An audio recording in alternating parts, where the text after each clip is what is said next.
आज की एक और खबर है, आपके सागर में दो मोहल्ले हैं, शुक्रवारी और शनिचरी। यहां से हिंदू पलायन कर रहे हैं।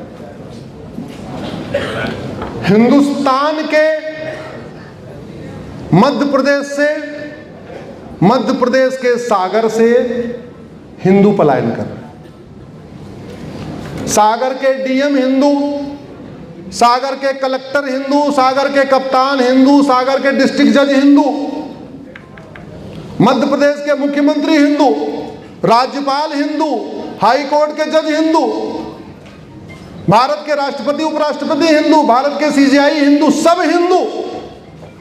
उसके बावजूद सागर से हिंदुओं का पलायन हो रहा है, जहां पे हिंदू 90% है। आपने कभी सुना क्या कि दुबई में जहां हिंदू मात्र 10% हैं, वहां किसी हिंदू को पलायन करना पड़ा हो? जोर से बोलिए जरा। सच्चाई है, भारत वाले दुबई जाके शिफ्ट हो रहे हैं। कुमार सानू चले गए, सोनू निगम चले गए, ऐसे दुनिया भर के नेता अभिनेता लेखक बुद्धिजीवी पत्रकार कलमकार दुबई जाके शिफ्ट हो रहे हैं। उनको दुबई सुरक्षित लगता है, भारत सुरक्षित नहीं लगता। सवाल यह है कि दिल्ली में दंगा क्यों होता है, दुबई में दंगा क्यों नहीं होता? भोपाल में दंगा क्यों होता है, बहरीन में दंगा क्यों नहीं होता? सोलापुर में दंगा क्यों होता है, सिंगापुर में दंगा क्यों नहीं होता? क्यों? क्योंकि वहां पे राम नीति लागू है। भयबिन होए सठे साठ्यम, लोहा लोहे को याद रखिए। जितना ज्यादा आप कानून का खौफ पैदा करेंगे, उतना ज्यादा शांति आएगी। जितना झूठे मानवाधिकार की दुहाई देंगे, उतनी अशांति फैलेगी। अब पलायन की शुरुआत कैसे होती है, वो मैं आपको कारण बताता हूं। पलायन की शुरुआत होती है घर के सामने कूड़ा फेंकने से। अब कूड़ा क्यों फेंकते हैं? क्योंकि अमेरिका में, सिंगापुर में, दुबई में, बाकी और देशों में, चीन में किसी के घर के कूड़ा फेंकने पे 3 से 7 साल की सजा होती है। भारत में दूसरों के घर के सामने कूड़ा फेंक दीजिए तो कुछ नहीं होता। पलायन का दूसरा स्टेज क्या है? कूड़ा फेंकने पे फ्रस्ट्रेट नहीं हुआ तो मांस का टुकड़ा फेंकते हैं। अमेरिका में, सिंगापुर में, जापान में, दुबई में, अरब में, कुवैत में दूसरों के घर के सामने मांस फेंकना बहुत गंभीर अपराध है, 10 साल तक की सजा का प्रावधान है। भारत में दूसरों के घर के सामने मांस फेंकने पे कोई सजा आज तक हुई क्या? जोर से बोलिए जरा। नहीं।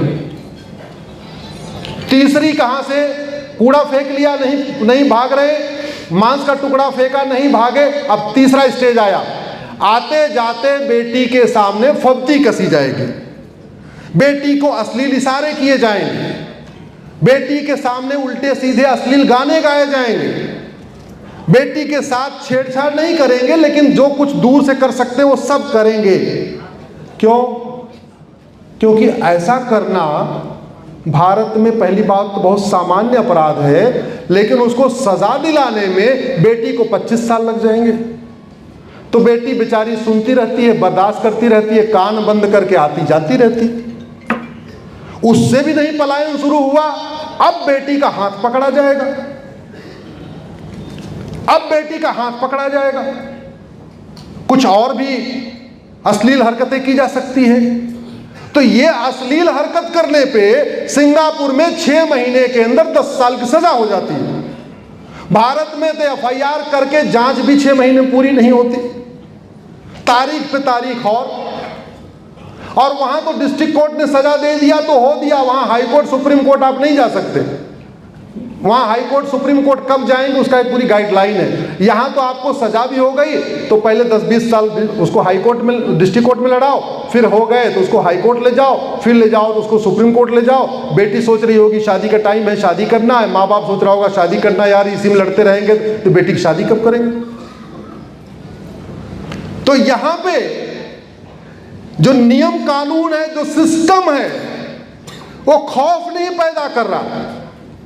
आम आदमी इसलिए परेशान है, वो माँ बाप इसलिए। अब जब उसने देख लिया, कूड़ा डाला बर्दाश्त किया, मांस का टुकड़ा फेंका बर्दाश्त किया, अश्लील हरकतें किया बर्दाश्त किया, अब तो हाथ ही पकड़ लिया। अच्छा, हाथ भी पकड़ लिया चलो पुलिस ने FIR नहीं किया, बाकी नहीं किया। अब सागर में 90% हिंदू हैं, लेकिन बाकी के 90% सोच रहे हैं ये मामला तो शुक्रवारी और शनिचरी का है, हमारे मोहल्ले में थोड़ी हो रहा है, तो हमसे क्या लेना देना। शुक्रवारी वाला अपना निपटेगा, शनिचरी वाला अपना निपटेगा। एक बार बाकी वाले अगर एक बार पहुंच जाते उसके दरवाजे पे तो भी कुछ खौफ पैदा हो जाता। 10, 20, 50, 100 लोग पहुंच जाते अगल बगल से। बुधवारी वाले, गुरुवारी वाले, सोमवारी वाले, मंगलवारी वाले पहुंच जाते, नहीं पहुंचे तो माँ बाप वो बेचारा इकलौता फंसा। अब सोचे कि काम करो, इसको बेचो और चलो जरा थोड़ा शिफ्ट हो जाते। यही तो चाहते थे, यही तो उनको चाहिए था कि फ्री में जल्दी से 5 लाख वाला मकान 2 लाख में मिल जाए, काम अपना खत्म। तो भारत में ये जो पलायन हो रहा है, कौन जिम्मेदार है इसके लिए? क्या इसके लिए केवल समाज जिम्मेदार है? इसके लिए कानून भी जिम्मेदार है, इसके लिए व्यवस्था भी जिम्मेदार है, प्रशासनिक व्यवस्था भी जिम्मेदार है, न्यायिक व्यवस्था जिम्मेदार है, एविडेंस सिस्टम जिम्मेदार है। ये जो पलायन हो रहा है ये बहुत ही प्लान्ड वे में पूरे देश में किया जा रहा है, बड़े प्लान्ड वे में हो रहा है। और उसका मेन कारण वही मैंने बताया कि कानून का खौफ नहीं है। व्यक्ति तभी ठीक होता है जब शिक्षा में संस्कार हो और कानून का खौफ। माँ के पेट में सब भ्रूण होते हैं, 6 महीने तक सब भ्रूण होते हैं, वो हिंदू हो, गैर हिंदू हो, ब्राह्मण हो, क्षत्रिय हो, वैश्य हो, दलित हो, सब भ्रूण ही होते हैं। वो पैदा होने के बाद ही जो जिसके घर में गया उसके अंदर वो संस्कार आया। तो अगर हमें ठीक करना है तो संस्कार कैसे आता है? शिक्षा से। और आदमी ठीक कैसे रहता है? शिक्षा में संस्कार हो, कानून का खौफ हो। शिक्षा में संस्कार हमने व्यवस्था लागू नहीं किया, गुरुकुल वैदिक शिक्षा व्यवस्था लागू नहीं किया, अष्टांग योग यम नियम जो हमारी व्यवस्था थी इसको प्राचीन लागू नहीं किया, जुडिशल रिफॉर्म किया नहीं, कानून का खौफ पैदा नहीं हुआ। इसलिए कभी आपके मध्य प्रदेश में पलायन होता है, कभी दिल्ली में पलायन होता है, कभी बंगाल में पलायन होता है, कभी केरल में पलायन होता है, कभी यहाँ होता है, कभी यहाँ होता है। ये बदलना चाहिए कि नहीं? जोर से बोलिए जरा। इंद्र श्री 4th अध्याय समाप्त है।